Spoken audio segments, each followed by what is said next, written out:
Good evening, everyone. This is Maurice from the Triple M Model Railroad. As you can see in front of you, I actually have an Athearn EMD SD60I for showcasing. And this engine is actually one of my uncle's engines that I took home for programming. Because I didn't have time to do it at the layout. I ran into some issues trying to program this engine, but since I got it home, I basically toyed around with it and actually got it to work better than it was. And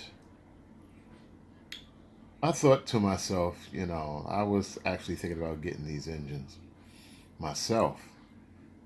And, even though I am starting to collect some NS pieces, I kind of held off on buying these. And they came out with a bunch of these, a bunch of road numbers for just the regular black and white. And they also came out with two, I believe, heritage units, which are pretty nice, I have to admit. My uncle also has both of those as well. So I believe he has three SD60Is on his roster, if memory serves. I think he has one more of the black and white ones, the regular ones. Um, I'm probably gonna speed match them, the other ones that he has, to this one, since I got this one running pretty well. Um, for the mullet itself, it is actually very, very well done. The detailing and the quality of the model is very, very tight, I have to admit. Generally, Athearn stuff is not like super tight like this, but they kind of basically up the game here a little bit. You know, most of my collection is Athearn, by the way. I know you've been seeing a lot of, scale trains if you've been following this channel. But you got to remember the origins of the people from scale trains are basically, guess what? Athearn people. So I'm very, very impressed with this model. All the detailing, the piping, the handrails. Handrails are very tight. They're very well done. Uh, the windows, everything has been done to exceptional detail and quality. So it appears to be they upping the ante a bit. Now they got big competition now. I mean, not like they didn't have before. Now with scale trains um, actually fighting for power, more or less, or more or less the market. Uh, so they, I like stuff like this. I really like when competition actually pushes the envelope, so it makes everyone compete, and they want to everyone want to put their best foot forward. So that keeps everything going at a very rapid rate, and also depending on how addictive you are to the hobby, it could be very expensive. Yeah, very expensive. So let's put this on the track and see what it does. Okay, here it is on the track and basically ready to go. Now, what decoder is in here is actually Athearn Standard Tsunami 2 soundtracks decoder. And as you've been following, if you've been following my channel for any length of time, um, I'm not a big fan of soundtracks. But saying that, lately they've been coming out. I mean, this latest version of their decoder is pretty good, I must say. It's pretty good. It runs much better than the older decoders. Uh, but there is still some issues with their decoders. And one of the big thing that grind my gears with Tsunamis is actually programming them with any type of ESU equipment, whether it be the command station or the lock programmer. And forget about trying to program these things properly with the command station. It just doesn't work well. And and it's puzzling. It is very puzzling to why this is. I mean, it now ESU is not out of the woods when it comes to that either, because I don't know what their algorithms are when it comes to actually programming decoders. Um, I would figure that is all the same standard. If you program a CV, if you give it a number, or you program a certain number of value into the CVs, it should just program it. It should be nothing different. It should be just one standard, whether it be Tsunami, whether it be ESU, whether it be Digitrax, whether it be um, TCS, or whoever. It should be the same standard when it comes to CVs. You put a value in and it should work. But saying that, it doesn't. It doesn't work well.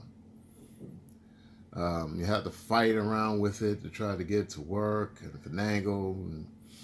And plus, Tsunamis, they take a lot of power to actually program these things properly. Actually, that's not really true, and I'll tell you why. Because um, the command station runs at, the new one that we have run at 8 amps. So that is plenty of power to actually program anything. So that used to be the problem with Tsunamis. Um, I saw something in the forums that you need some kind of power pack or whatever. I'm not gonna go through all that just to program this. It just doesn't make any sense. I gotta spend more money to program an engine. Um, that's basically one of my biggest gripes, and this is why I took it home with me, just to test around with it, dick around with it, trying to see if I can get it to work. And one of the main problems is reading CVs. For the life of for the life of me, I cannot get the CVs to read properly, or read at all. It doesn't read the CVs. So you kind of left in the dark what the values are. The silver lining is that if you look at Tsunami's instructions, reference manuals, they will have most likely have the values of the CVs, which is a good thing. I like that. And Tsunami instructions, the reference manuals, are much easier to actually understand compared to ESUs. ESUs is like it is so. Sometimes it's so damn confusing. It's just like I don't know. I can't even describe ESU's instructions. They're kind of weird, in my opinion. You have to really sit down and concentrate on what you're doing to understand um, their how they program things, because the technology is very new. They just released a version 5 manual for the decoders, so I'm actually going through it now to see what are the special features that this decoder has and how to set it up and yada yada yada yada yada yada yada. So now you ask, how does this run? and you're going to see right now. And how does it sound? Uh, One thing that kind of pissed me off about soundtracks is not beating up on soundtracks, try not to beat up on them, but there's certain things that just doesn't work right. Now, there is a CV that basically turns the sound off, or more or less, when you start the power to the track, turn the power to the track. Generally, what Tsunami does, or the Tsunami Decoder does to be more exact, is basically it turns on. Turn on the power, the engine comes to life. That's fine and dandy in normal circumstances. For the average user, they don't care. They for a kid or whatever, they just like to see the thing run.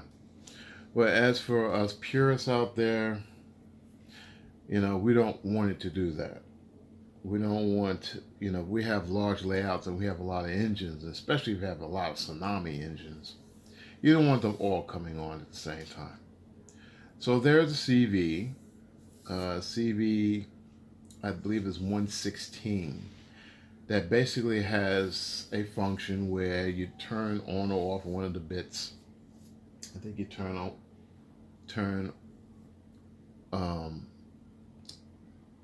you have to manipulate one of the bits. I'm not going to get into much of the details. Manipulate one of the bits, and what happens is it basically eliminates the engine coming on when you turn power on, which is great. The only way you get the engine to power up is when you mess around with the throttle. You throttle it up a little bit, then the engine will actually come on. So I set this up to do that, and I apply track power, and guess what happens? The engine comes on. It doesn't stay off like it should. And I programmed it a couple of times. Maybe something was a little funky or whatever. I tried it again, and sure enough, no dice. So, and I actually, with the engines that the other engines, some of the engines that he has at his layout, the two Heritage, I set it up the same exact way. And at first I thought it was me. I thought maybe I forgot to do it. Because one day I went to the layout and I turned on the power to the layout, and all the engines came on. All the Tsunami engines came on. I'm like, you gotta be flipping kidding me. It's like, I said, did I forget? Well, I said, I know I had set this up not to turn on, but they turn on. So, looking at retrospect, I did set the CV to its proper setting. And actually, I believed, here it is, I wrote it down here. I actually wrote it down. 116, and it's set to 31. The default is 39. So, I don't know. That's sometimes, decoders, sometimes they act a little crazy. It's an electronic device, so anytime you got any type of firmware or software or whatever on it, it can fail from time to time. Even ESU, or they lock programmers sometimes, not programmers, sorry, they're on lockdown decoders. Sometimes they can act a little funky. I just had one recently that was actually, it wasn't a decoder. Come to find out, I was talking to Greg about it. I'm gonna have more on that video on the next video. Greg from Fish Plate Films, is a gentleman from Australia. He's an expert on programming decoders, especially Tsunamis. I go to that man to actually, set up Tsunami decoders. I learned from his website, and he got his basically running as smooth as ESUs and WOW decoders. He's really good at it. But anyway, he made a statement to one of my threads that it could be the motor. But for one of my engines that I had purchased from Scale Trains. So more on that later. But as for Tsunamis, yeah, he's the man. You want to know anything about Tsunamis, check out his website. It's basically fish plate films. All right, so enough of me rambling. I've been rambling for 10 minutes. Okay, let's get this going. Let's start her up. And that's pretty easy. Just hit power.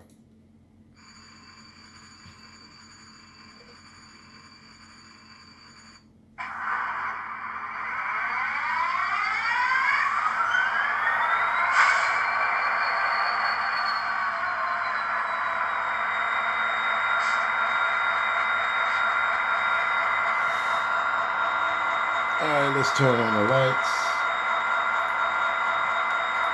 F5, F6. Basically turn on both the ditch lights, which is F5 if I'm not mistaken, and the number board is F6.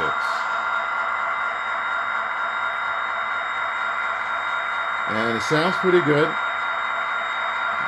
I actually like the sound of their Tsunami's EMDs. I mean, they don't have a lot of, like a plethora of EMD engine sounds, but compared to ESU. But this will do. Sounds very nice. I like the way it idles.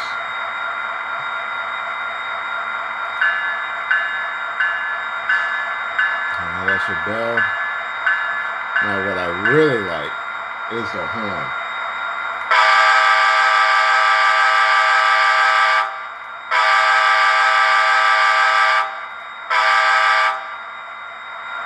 That is incredibly loud, crisp. Now that's one thing they pretty much knocked out the park when it comes to their horn. I have to admit, it's actually better than ESU's rendition of their, some of their horns, with this particular one. Don't ask me what horn this is, I don't know. I can't even bother to find out what it is, but all I know, it sounds really, really good. I'm not sure this is indigenous to NS, Norfolk Southern, but hey, can't go wrong with a good loud horn. So let's go in reverse.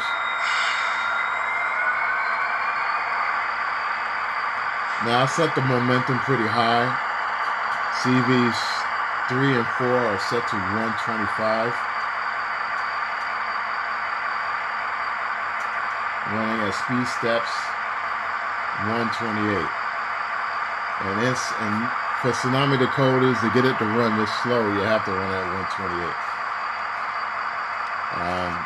ESUs, you can run at 28 and it will run this slow. 28 with Tsunamis, it will run much faster. It's just a different way they handle power to the motor, which is okay.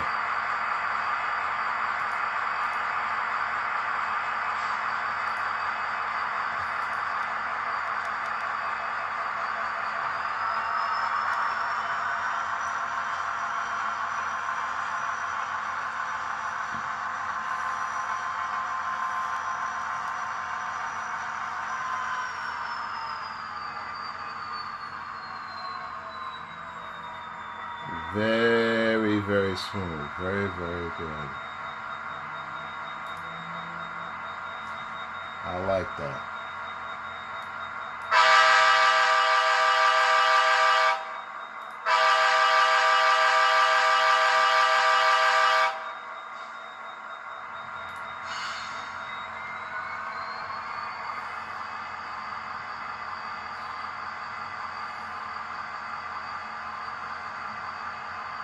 No, it doesn't have like these little nuanced sounds like when you switch from forward and reverse. You kind of hear like the engineer engaging the what do they call it, the reverser, and actually putting it into the notch, to get it started. You don't have those little nuances like the way ESU does it. Which is okay. That's not a big deal. In real life, you're looking outside the engine, you're not going to hear that. So, uh, but it sounds pretty good. It runs very well. I mean, I'll basically run it with other Tsunamis. I wouldn't run it with the ESUs. I'll have all Tsunami engines on Tsunamis, and to keep things simple. But this runs pretty well.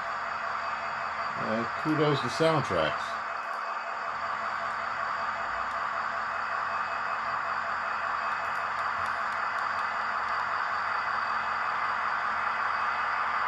After fighting with this thing, trying to get it to, program and ECVs.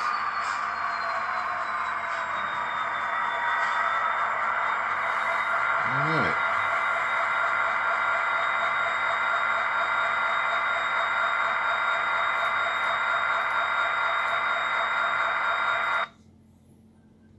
Yeah. Unfortunately, the lock programmer doesn't have even the command station. When you cut power, it cuts the power. It doesn't have like a stop feature, and keep power onto the tracks. If you have like a NCE power cab or MRC Prodigy that has a stop button, it will actually turn the engine off. It will go through the shutdown sequence. Can't do it with the ESU products. So if you have an ESU controller, I'm sorry. It's just actually I haven't. I'm going to purchase a control system, another control system from ESU. That's that new cab control thing. I was going to get the command station, but I said, you know what? I was going to trade in the one that I have has been damaged, for a reduced price. But I'm not going to do that. I'll just buy the flipping thing. So I'm going to get the cab control and mess around with that and see. Maybe that will work better with the Tsunamis. Who knows? I haven't really tried it. We have something similar, the handheld controller, the wireless one, but it's not the same as a cab control. It does work through the command station, but I want a dedicated cab control system. So that's coming in the future. Hopefully in the near future. I have it by the summer. And I've been spending way too much money lately. I have to admit, I've been spending way too much. And I got my computer business that I'm actually getting off the ground. I have to build this client's computer, so I'm pretty busy and money's going all over the flipping place. But saying that, yeah, this is a good product. If you haven't gotten one, get it before they're all gone. Will I be getting this? No, I'll just run my uncle's. I'll just run his. I mean, I really like it. I like it a lot. But I have too many. I have a lot of engines. I got more than what I anticipated getting, and it looked like it's. I'm gonna be getting some more, but not that much more. The good Athearn's actually made an announcement recently that they're coming out with the SD90 Mac H. Well, I think that's how it is, how they say it. But yeah, they actually coming out with that engine, and I have to admit, Tsunami actually did a very good job with the sound. If that's the final iteration of what they're going to come out with. They have a bunch of demo units, I think 4 demo units in total. And listening to it, one of the videos that's going around, the layout that basically wasn't fully developed, basically just got track going around this big giant room. And they basically had a camera set up on the, I guess on the back of the engine or something like that. Those engines sound really, really, really good. I don't know that the um, I don't know that that's the exact sound. It says the exact sound of that particular engine. So I mean, you gotta trust it. I think it's called the H265. It's a 16. It's a 16 cylinder, 6,000 horsepower engine. That's quite impressive. That is quite impressive. A lot of power. And I think it's one of the most powerful single engine locomotives that's out there. 6,000 horsepower is nothing to sneeze at. And it sounds really good. It doesn't sound like your typical EMD.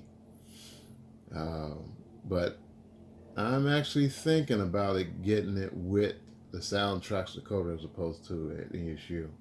And I'll just run that in more or less by itself. I'm going to get two of those. I'm going to try to convince my uncle to get two himself, so we can run for them. And they're going to be UP, by the way. So I can't wait for that. That's going to be, I think it's designated for the end of the year, if I'm not mistaken. I could be wrong. I don't know. I forget things pretty easy. But yeah. So look out for that in the future if things go well. So that's it. I did 22 minutes. Trying to get these things shorter, but I like to talk sometimes, especially when I'm not tired. But anyway, everyone, thank you for watching and have a good evening.